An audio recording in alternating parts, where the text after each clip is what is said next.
こんにちは、ぴょんです。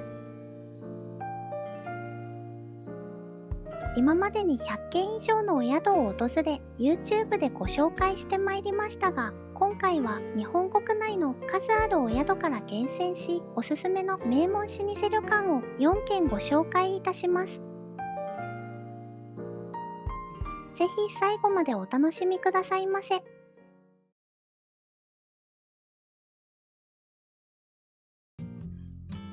日本各地に老舗旅館がありますが、なんと室町時代から20代続いており、600年の歴史を持つお宿が宮城県白石市にあります。今回は湯主一条さんに宿泊しました。木造の本館は国登録有形文化財に指定されています。1428年開湯。足利将軍が6代義則に変わった年だというので、はるか昔であることに驚きです。後ほど詳しくご説明いたしますが、現存している最古の建物はこちらの本館で大正時代に建設されました。木造の本館は高さ4階まで通し柱になっており、裏山から取ってきた木材で釘を1本も使わず、当時の宮大工さんが建てられたそうです。昔の職人さんが作られた窓ガラスって手作り特有の表面の揺らぎがなんとも味わい深いですよね。こちらの本館の下の階は現在使われておりませんが、昔当時客を迎えていた時の姿を外から少し垣間見ることができました。6畳の一間で懐かしい雰囲気の作りです。本館の上の方の階には後ほど行く機会がありますのでお楽しみに。湯主一条が位置しているのは宮城県の南側。仙台に行くよりも福島や山形の方が近いです。東京から車で5時間ほどで着きました。さて、どんなところか一緒に入ってみましょう。畳が敷かれたモダンな和風のロビー。こちらのロビーでチェックインの手続きをします。ウェルカムドリンクのリンゴジュース。ロビーに面して売店もあります。24室ある客室のうち最上級の777号室一条スイートに宿泊しました。客室のある別館は2008年に総リニューアルされていて、新しく綺麗な内装になっています。料金は最後に発表いたしますので、お部屋とお食事の内容からいくらか予想しながらご覧くださいませ。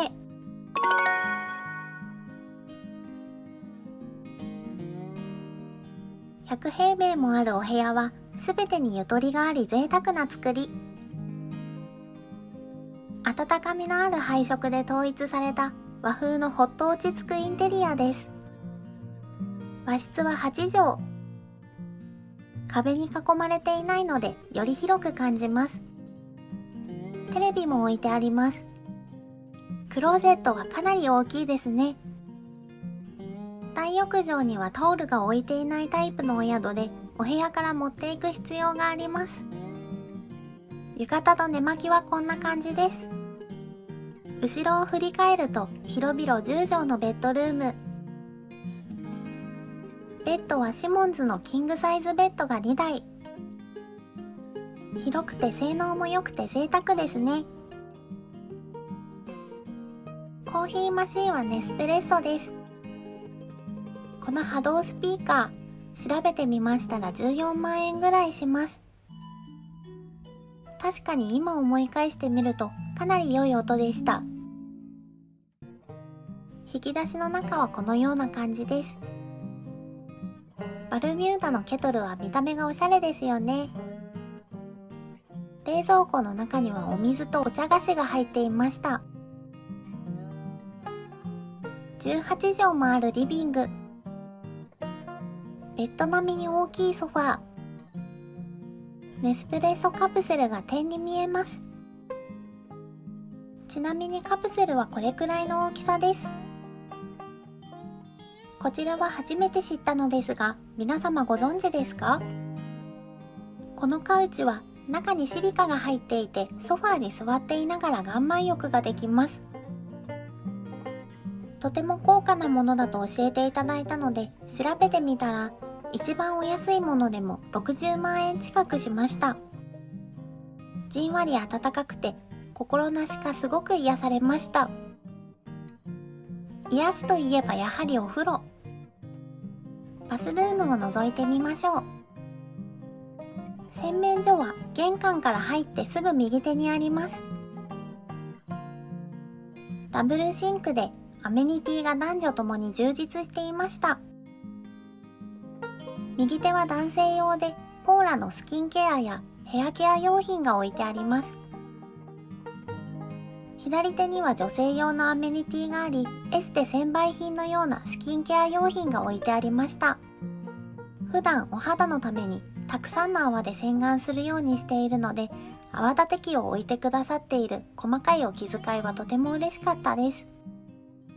旅行の時、かさばるものをあまり持っていけないですからね。消耗品は基本的なセットです。4万円以上するダイソンのドライヤーがあり大歓喜。噂通りすごく良かったです。つるんストンという感じに仕上がり、乾くのが激早ですごく欲しくなりました。奥はバスルームになっています。内風呂は緑の見える窓があります。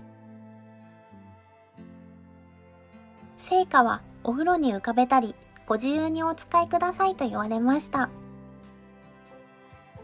広めのシャワースペースがあり、その奥は露天風呂へとつながっています。宮城県産伊達冠石を男性6人がかりで何個も運んで手作りされた露天風呂。お肌がツルツルになるツヤ肌の湯。自分で水温を調整できるタイプでいいですね。緑に囲まれた爽やかな癒しの空間になっています。ビワの木には6月に実がなるそうです。タオルがすぐ乾いてポカポカになるタオルヒーター。これがあるお宿は素晴らしいですね。さて、ここからは夜ご飯をご紹介いたします。時の橋を渡り、大正時代にタイムスリップというコンセプトになっています。先ほど外側から見た大正時代に建築された本館で夜ご飯をいただきます。趣のある建物ですね。それぞれ個室になっています。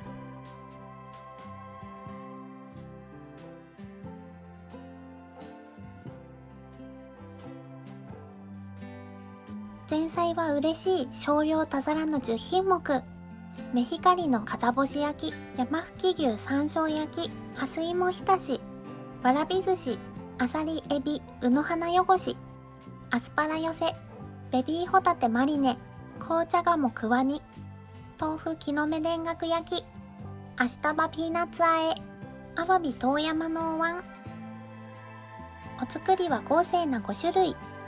お醤油以外にしそドレッシングも用意されています。タイ、ボタンエビ、マグロ、ハタ。どれも美味しく嫌なところがありません。ウニも甘みがあり新鮮でした。カニの新じゃが包み、かぼちゃ、ナスの炊き合わせ。滑らかに裏ごしされた新じゃがいもの味付けがお出汁と調和していて美味しかったです。焼き物は3種類から選べました。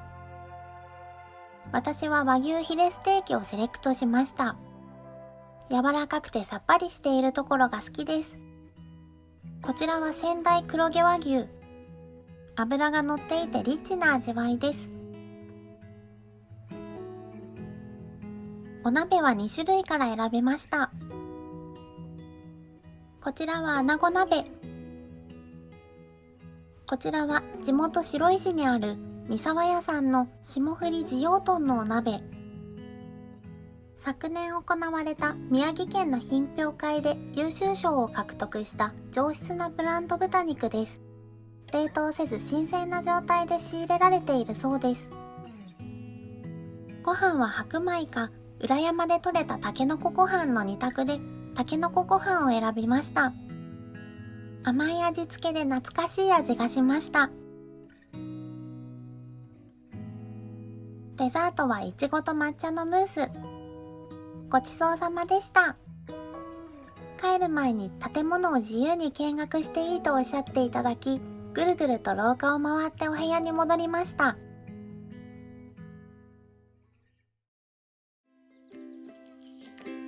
続けて翌日の朝ごはんをご紹介いたします。洋食と和食から一人ずつ選べます。こちらは洋食です。チーズオムレツ。可愛らしいスタンドに乗ってきたのは蔵王高原サラダ、フルーツとずんだ餅。温められている器の中にはコーンスープ。パンは朝焼き上げられたものです。いちごといちじくのコンフィチュールは料理長の手作り。自家製ヨーグルトに宮城県産の蜂蜜をかけていただきます。ジュースは数種類から選べました。続いて和食のメニューです。宮城県名産の手延べウーメン。宮城県名産の笹かま。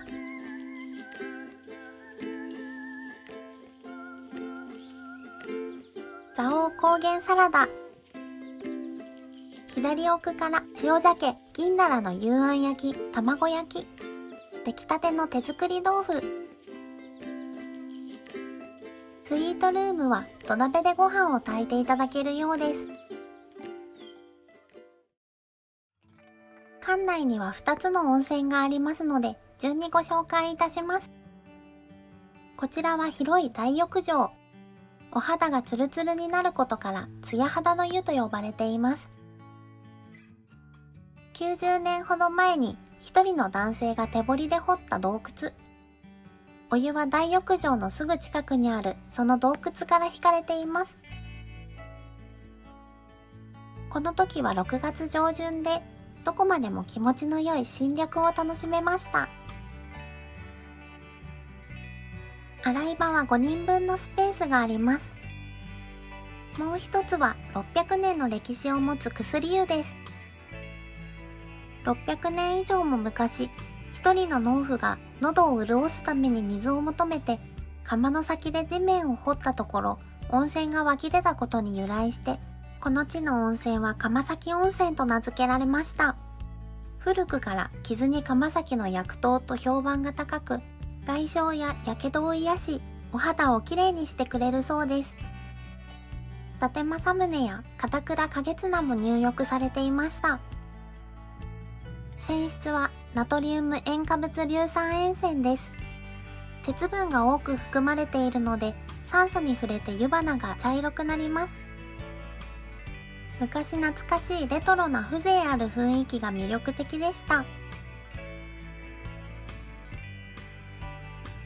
館内にはランドリー、喫煙所、自動販売機もあります。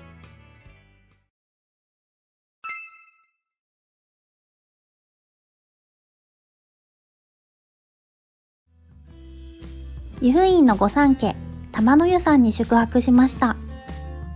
東の浅場、京の俵屋、西の玉の湯とも評され、前から訪れたいと思っていました。まずお部屋をご案内します。今回宿泊したのは麹というお部屋です。一番奥に位置しているお部屋なのでとても静かでした。和室10畳、洋室10畳という作りになっています。それではまず和室をご覧ください。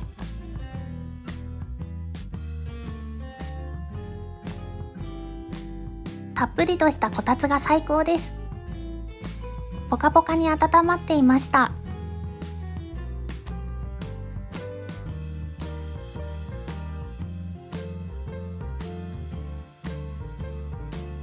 お茶のセットはこんな感じです。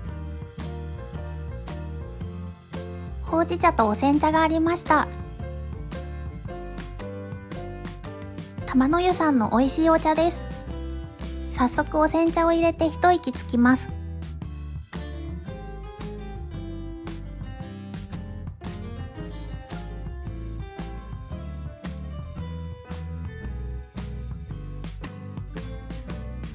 冷蔵庫の中のお飲み物は無料でいただけます。人気なのはサイダー。湯布院サイダーは湯布院の天然湧き水から作られた化学調味料不使用の美味しいサイダーです。お次は洋室を見てみましょう。ベッドは全室エアウィーヴでセミダブルサイズが2台です。かなり硬めの寝心地だなと思いました。お気づきかと思いますが、設備やテイストが全体的にレトロです。寝室からはバルコニーへ出られます。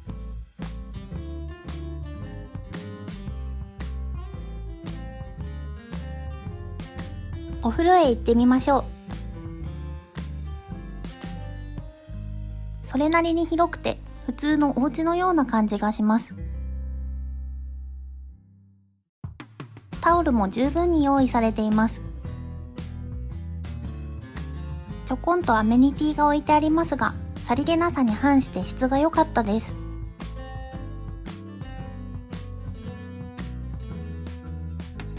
男性用にはポール・スチュワートの整髪料や育毛剤、お化粧水などがありました。このオールザットスパというシリーズが最高で、香りがとても良く、質感もクオリティが高かったです。愛媛県のブランドで、北海道のラベンダーや瀬戸内広島レモン、熊本のネロリなど、日本各地の自然素材を贅沢に使った世界に誇れるバスアイテムです。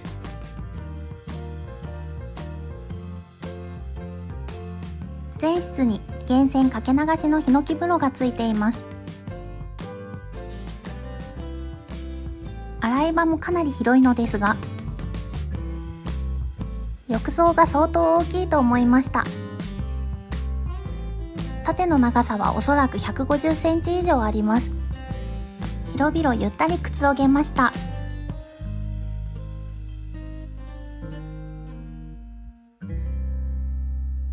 この後は1日目の夕食をご紹介します。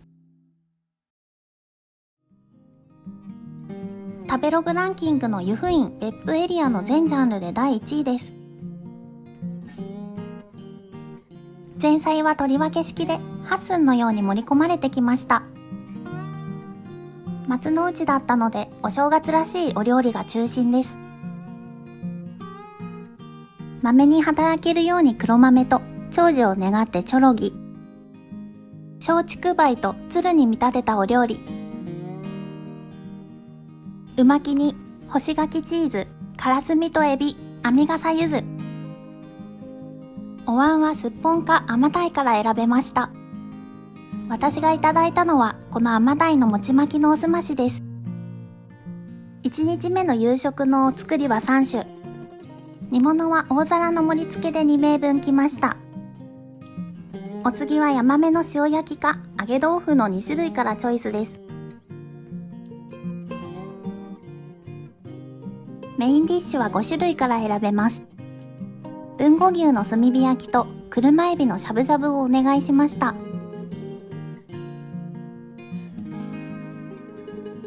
選べる5種類は豊後牛の炭火焼きとお鍋が4種類、鴨鍋かしゃも鍋、すっぽん鍋、車エビのしゃぶしゃぶ鍋の全部で5種類です。お鍋を2種類選ぶことはできませんが、豊後牛の炭火焼きと何か一つお鍋を1人前ずつ注文することは可能です。車エビのしゃぶしゃぶは頭やお味噌のお出汁が出て、身もスープも美味しくいただけました。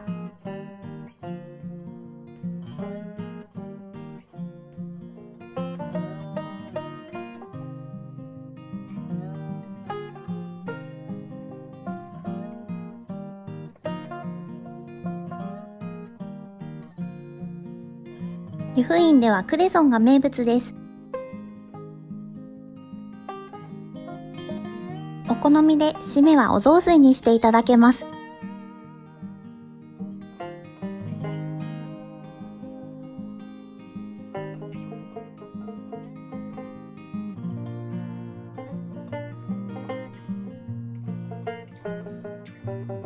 デザートのアイスの種類も選べます。私は卵アイスにしました。夕食が終了すると次の日の朝食について事細かに希望を聞かれます。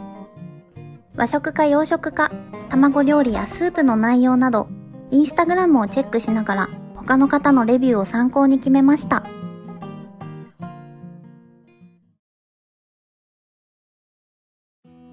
おはようございます。朝食のご紹介です。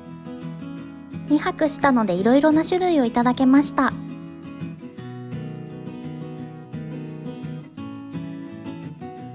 大分県産みかんのフレッシュジュースから始まります。さつまいものポタージュ。スープのセレクトのもう一方はクレソンのスープです。組み出しチーズはヨーグルトのような食べ物でした。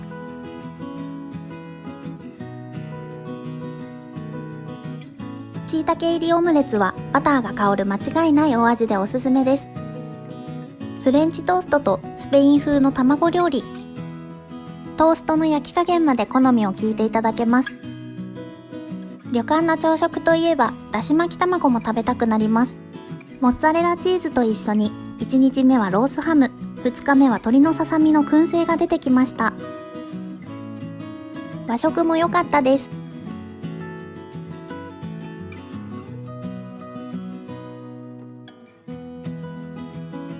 敷地内にカフェが併設されています。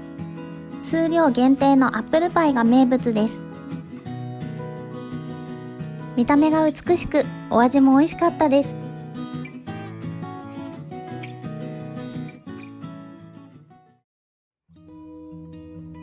大浴場のご紹介です。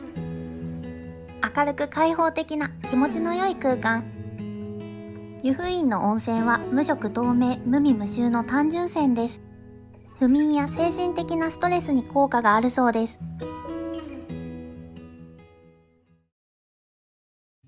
2日目の夕食をご紹介します。連泊のため内容が変わっています。お野菜が多いのでとてもヘルシーで消化がいいように感じました。今日のお作りはヒラメのお酢作りです。煮物もお野菜の種類が昨日とは変わっています。お椀は柚子豆腐のおすましを選択しました。焼き物はブリの照り焼きにしました。メインディッシュは2日目以降、選択肢にしゃぶしゃぶとすき焼きも追加されます。今回はすき焼きをお願いしました。昨日は卵を選んだので、今日は黒ごまアイスです。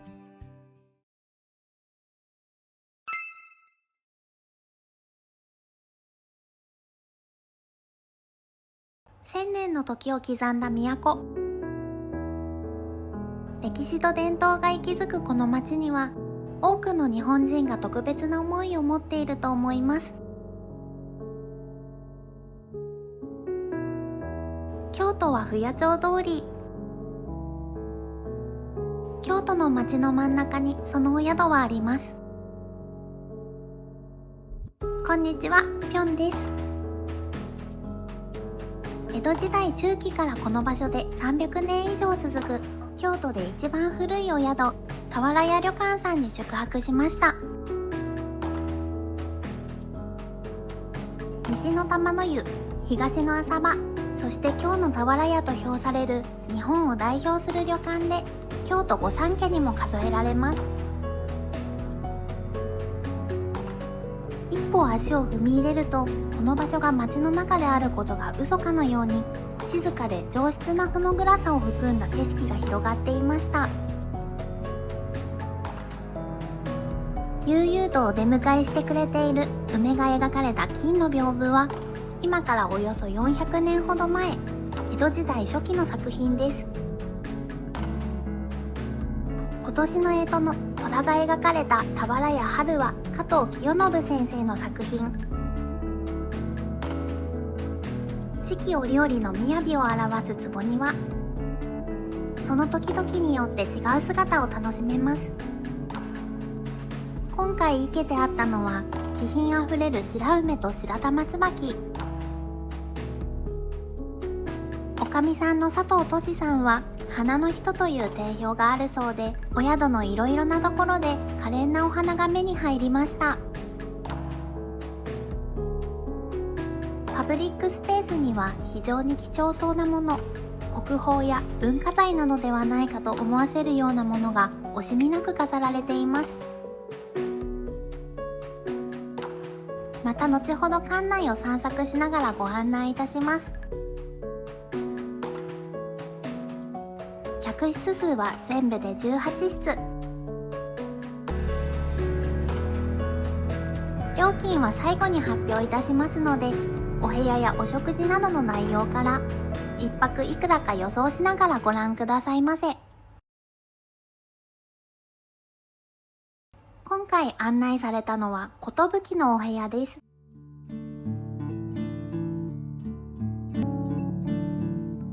玄関を入ってすぐ右手は書斎です。通称ベンツ座椅子と呼ばれる有名な座椅子。ふさのかかった電話機。緊急時には電話機が置かれたままでも日本語と英語の案内が流れます。俵屋さんオリジナルのメモパッド。各部屋に俵屋さんに関する書籍や雑誌が置かれています。1999年出版の俵屋の不思議は私も帰宅してから購入しました。今回動画を作成するにあたって参考文献として読ませていただいております。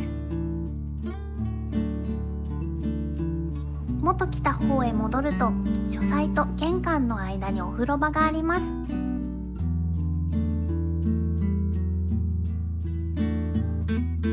インテリアは極めてクラシックで昔ながらの日本らしい洗面所です。真っ白でふわふわのタオル、隅から隅まできれいに磨かれたガラスや鏡、非常に清掃が行き届いています。アメニティの内容をご説明いたします。丁寧に紙で包まれているのはお裁縫セットです。箱の中にもいろいろ入っています。俵屋さんオリジナルのシャンプー、ヘアトニック、トリートメント、すごくいい香りがしました。歯ブラシは2色の色違いで分かりやすいです。コットンセット、お化粧水などは置いてありません。シャワーキャップ、お宿では何度もお風呂に浸かったりしたくなりますものね。紙ゴム、ヘアブラシ、三枚刃のカミソリ、一緒にシェービングクリームも入っています。ポケットティッシュ、和菓子のように美しい金色の包み紙の中身はとても有名な石鹸です。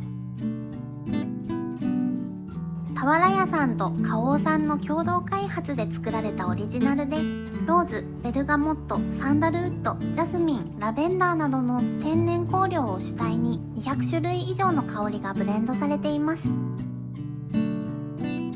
これほどまでに天然香料をふんだんに使った贅沢で優雅な香りは日本で唯一のものだそうです。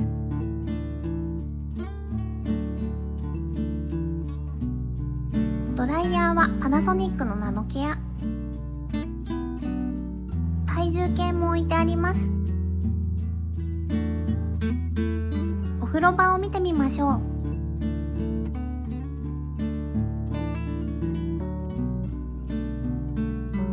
お風呂は高野薪の浴槽です。薪は柔らかい木材でありながら長持ちをしてとても香りがよく、お風呂の素材として最高級品です。お宿宿の敷地に湧き出ている地下水を沸かした柔らかいお湯でチェックインをしてお風呂に入るときにちょうどいいように温度を逆算して用意してくださっています。俵屋の不思議にて洗い屋さんという職人さんがいらっしゃることを知りました。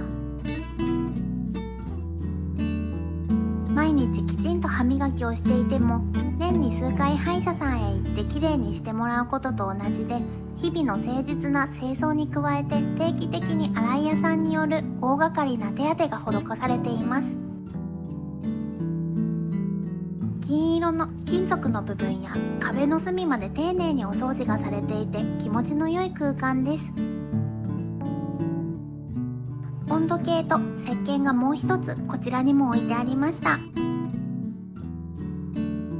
俵屋さんの徹底された清潔さには定評があり、私がネットのブログで拝見したエピソードによると、宿泊者の方が荷物を置くためチェックインの前に一度お宿に立ち寄った際に、パブリックスペースのあまり人が座らなそうな位置にある椅子の下に敷いてある絨毯の裏までテープでペタペタとお掃除をされている男衆の方を見たそうです。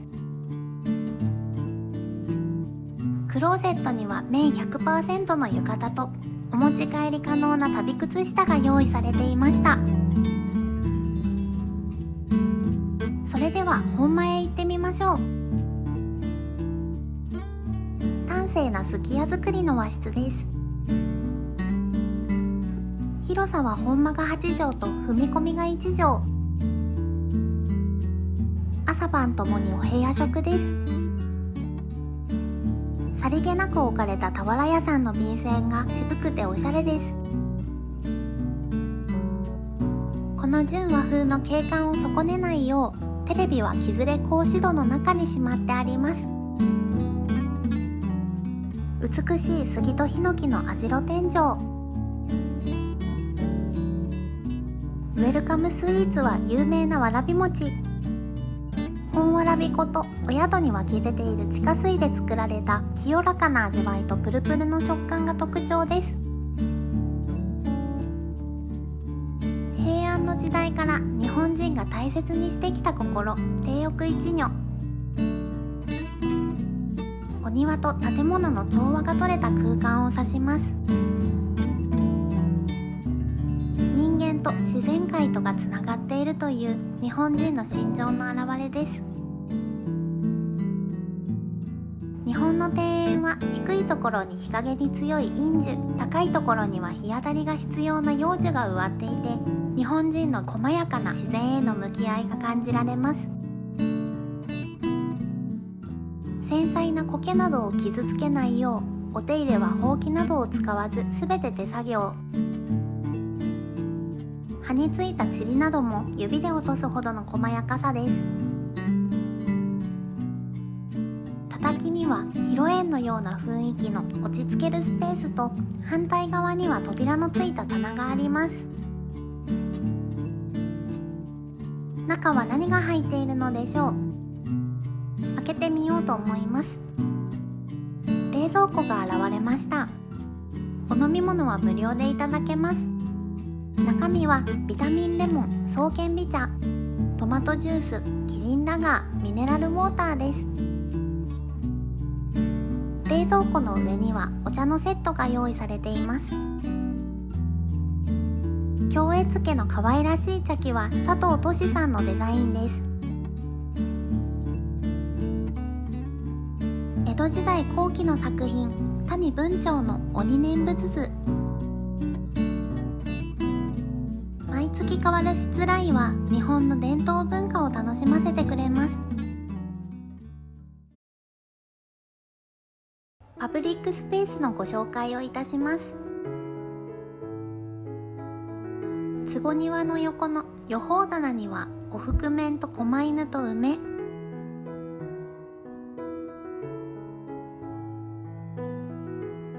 北王子魯山人の春恋はよから始まるいろはにほへと。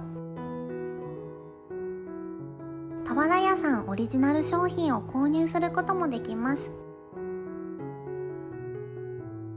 有明あんどんは江戸時代を代表する座敷あんどんの一種で、三日月や満月などに切り抜かれている月の形の向きを変えて枕元に置いた明かりを調整したそうです。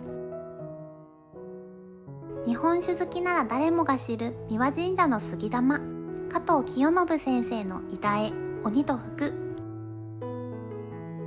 もはや泊まれる文化遺産、美術館か博物館の中にいるような気分です。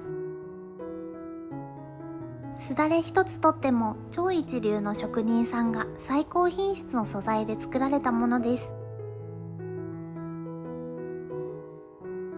こちらには灰皿が置いてあるので喫煙所も兼ねているのだと思うのですが、びっくりするほどタバコの匂いがしませんでした。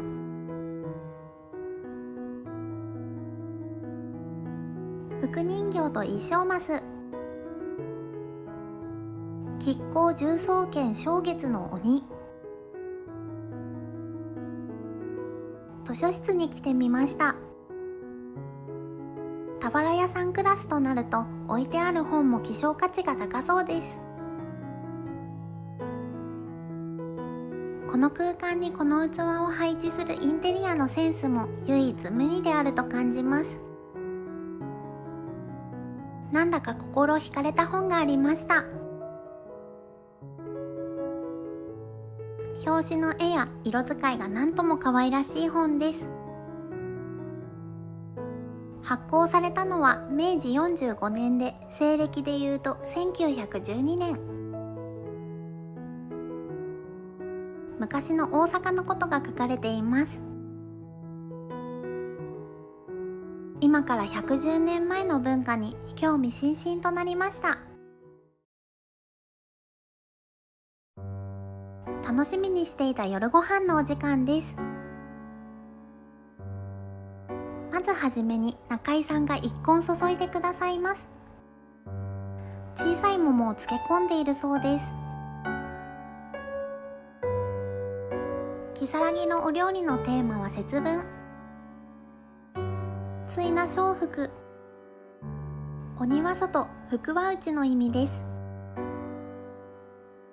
そもそも節分とは季節の変わり目、立春、立夏、立秋、立冬の前日を指します。旧暦では春からが新年とされており、立春の前日は大晦日にあたる特に大事な日なので、節分の中でもこの日が最重要視されるようになりました。人参、こんにゃくなどが入った五目豆、かんぴょうの入った小さな巻き寿司、鴨ロースで水菜のからしあえが巻かれています。エビのバイカニ、菜の花のおひたしとイワシの土佐煮。真ん中にある笹で包まれているものはホタテと豆腐の安倍皮です。開いてみると中身はこんな感じ。安倍川餅と同じできな粉が使われています。俵屋さんのロゴが入った板を開けると、中には温かい霞湯葉、磯べこと生姜がアクセントになっています。続いてはお作りです。ヒラメのチリ作りとポン酢、手前には縁側も添えられています。唐辛子の入った大根おろしとお薬味と合わせてさっぱり。もう一方は穴子のへぎ作り。薄口醤油でいただきます。おろし生姜との相性が抜群です。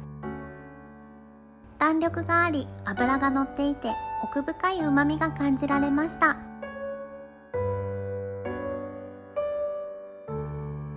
表面には薄氷に見立てた大根を乗せて季節感を表現したクエのお椀。お次は鯛のナルト焼き。下仁田ネギで鯛を巻いた焼き物で、手前に添えてある吹き味噌をつけていただきます。お口直しにはじかみとしっとりと甘みのある黒豆。ぬくものは2名分の盛り込みできました。1名分に盛り分けるとこれくらいの量です。レンコン、ごぼう、人参、大根、おたふく豆に篠田巻き。篠田巻きは油揚げですり身などを巻いたものです。シー魚は赤貝、ハマグリ、さよりのごま和え。うどとうるいがシャキシャキさっぱりとさせてくれます。お食事はシンプルに白いご飯と合わせ味噌のお味噌汁です。お味噌汁は山椒が効いていました。よく京都は薄味だと言われているので、生まれも育ちも関東の私はどれだけあっさりしたお料理なのだろうと想像していたのですが、むしろ結構しっかりとした味付けだと思うくらいで、決して薄いや淡いとは思いませんでした。ちなみに京都の星付き料理店も何軒か訪問したことがありますが、いずれも同じ感想です。すでに現代では味の垣根はないように感じます。デザートの八朔ゼリー。その後は書斎に移動し、お茶と和三盆をいただき、その間に中井さんがお布団を敷いてくださいます。真綿の敷布団、掛け布団ではなく敷布団が真綿です。しかもお布団1枚に国産の繭が1万個も使われています。掛け布団は1年間に 2000g しか取れない最上級ポーランド産のマザーグースから丁寧に手摘みした密度の高い大きなダウンボールを60話分も使ったものです。ガーゼのパジャマが用意されていました。おはようございます。お目覚めのお飲み物は飲むヨーグルトかフレッシュオレンジジュース。好きなものを選んで書斎でいただきます。その間に本間では中井さんが朝ごはんを準備してくださいます。朝ごはんのお時間は7時から9時の間から選べます。種類は洋食と和食がありますが、今回は2名とも和食にしました。この箱は人間国宝の方が作られたものです。起き抜けの胃に優しい湯豆腐。京都を存分に楽しめている感じがします。夜も感じた通り、やはり決してお出汁が薄味ということはありません。すごくちょうどいい塩梅です。最後にお薬味ものせて、こういう時、日本に生まれた喜びを感じます。お魚はアジの一夜干しとハタハタの一夜干し、カレイの一夜干しとハタハタの一夜干し、それ以外は塩鮭の3種類の選択肢から選べました。お味噌汁はしじみのお味噌汁で旨味がよく出ています。舞茸のきんぴら、ほうれん草ともやしのおひたし、有馬山椒、香の物。どれも美味しくご飯が進みました。アクセスについてご案内いたします。俵屋旅館さんがあるのは京都府の中心地、京都市役所のすぐ近くです。東京駅から京都駅までは新幹線のぞみで2時間10分。最寄りの空港はお隣にある大阪府の伊丹空港で、伊丹空港から京都駅まではリムジンバスで55分。大阪府には関西国際空港もあります。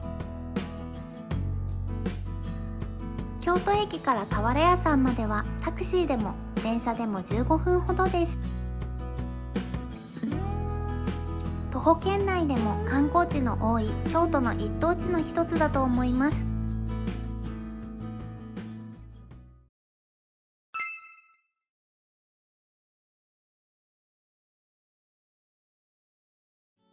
佐賀県武雄市にある御宿竹林亭さんに宿泊しました。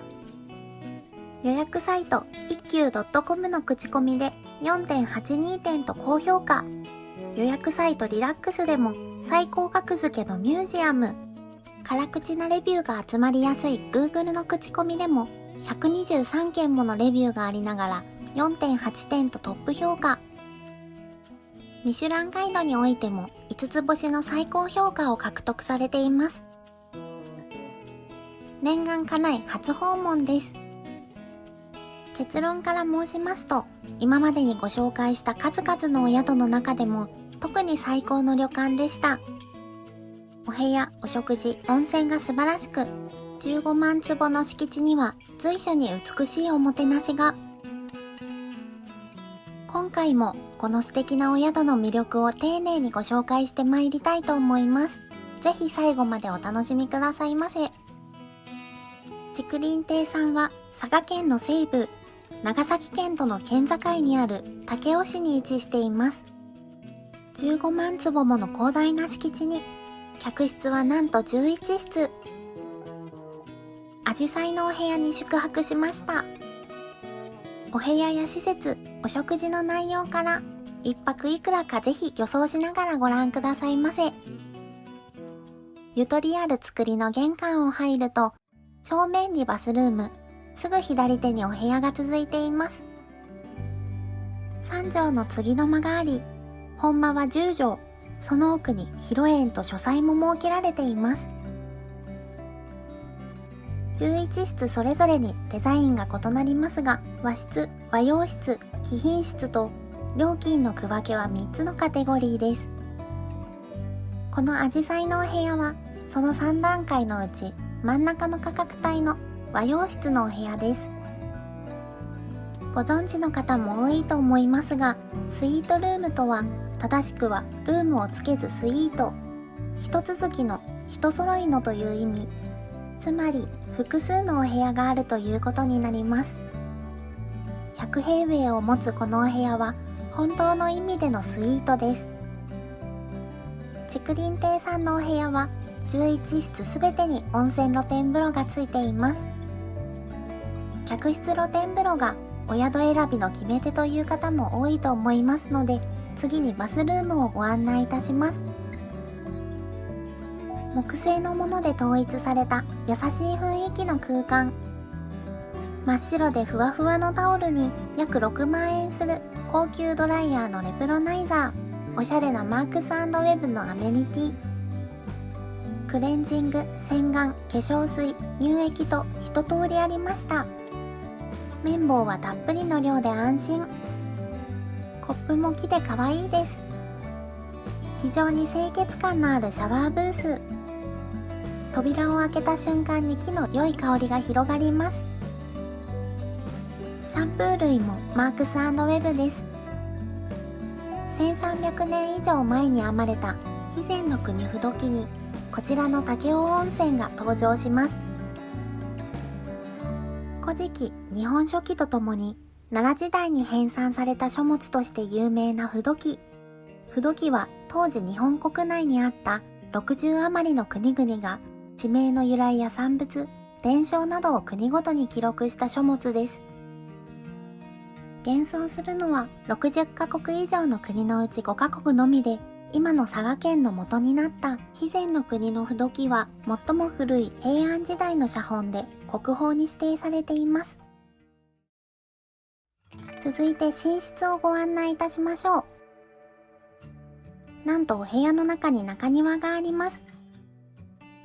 自動開閉式のテント屋根があり、雨や紫外線の強い日には閉めることも可能です。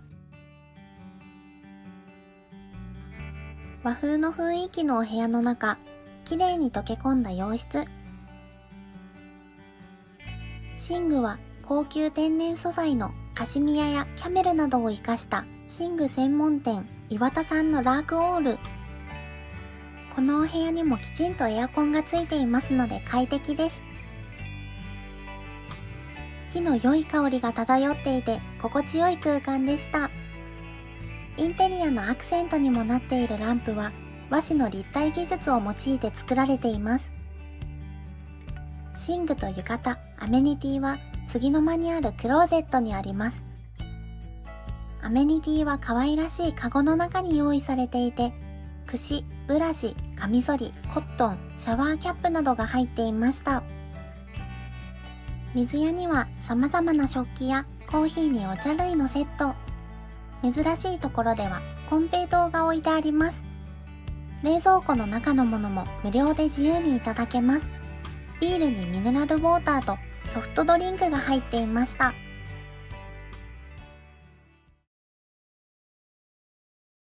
館内の大浴場へ行ってみましょう。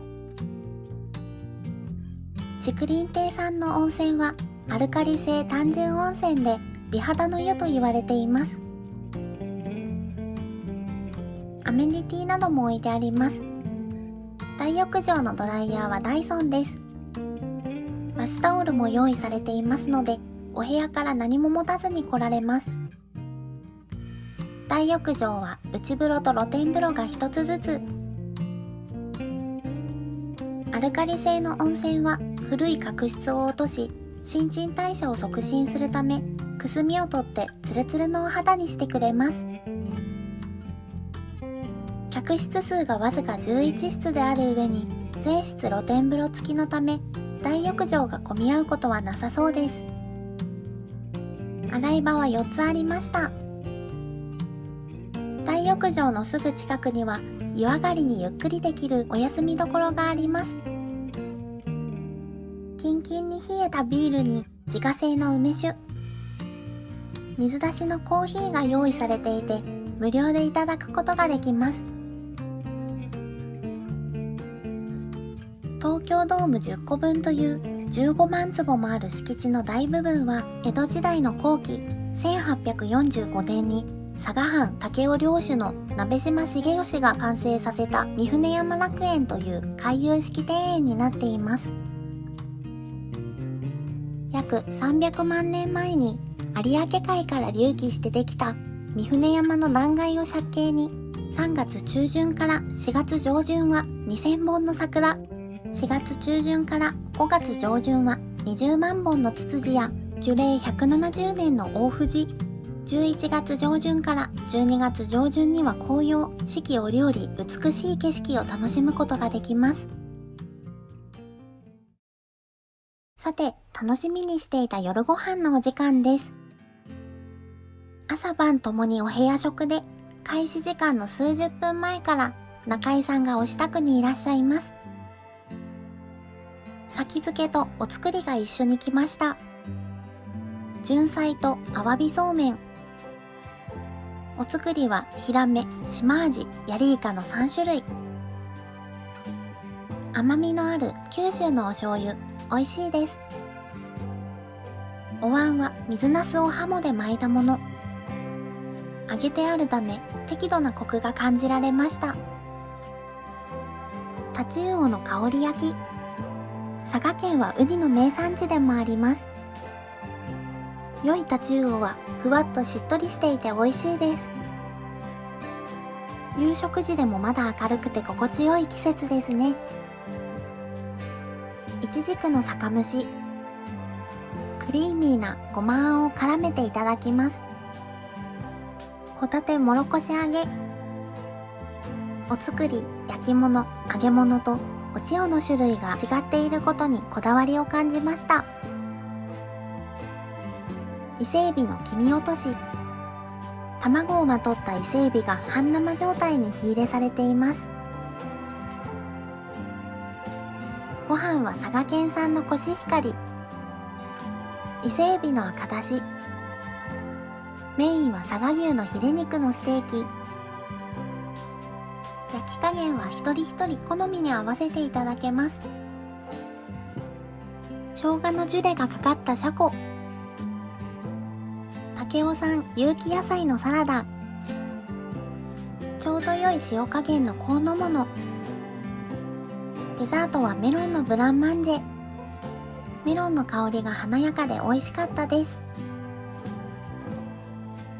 美味しいご飯を食べ終わって温泉に入っていると、何やら山や庭園の方がキラキラと光っています。何がやっているのか見に行ってみましょう。皆様はチームラボをご存知でしょうか？日本を代表するデジタルアート集団です。庭園中に展示されている作品を宿泊者は無料で楽しむことができます。こちらは高さ 4.5 メートルの大きな岩にプロジェクションが施されています。永遠に繰り返す生命の誕生と死滅を表現しているお花と、非生命である巨石の対峙が奥深い作品。160年前の庭園が作られた当初からある池のほとりの萩の大茶屋は、3月1日から12月31日までの間、宿泊者限定のバーとして開かれています。目の前の大きな池がライトアップされていて、幻想的な雰囲気の中、ゆったりとした時間を過ごすことができます。私は嬉野和紅茶の豆乳甘酒ラテと佐賀牛の自家製ビーフジャーキーをいただきました。それではお部屋に戻って就寝です。おやすみなさい。おはようございます。セミしぐれが降り注ぐ中、朝ごはんをいただきます。お目覚めの一杯はみかんジュース、ヨーグルトドリンク。火にかかっているのは湯豆腐。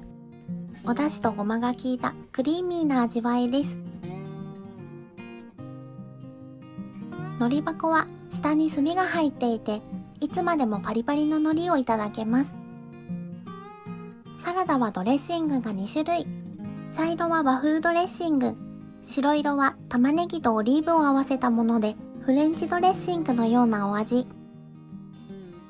左からお漬物と中央奥がおひたし、右はポン酢。こちらは蒸し野菜、ポン酢をつけていただきます。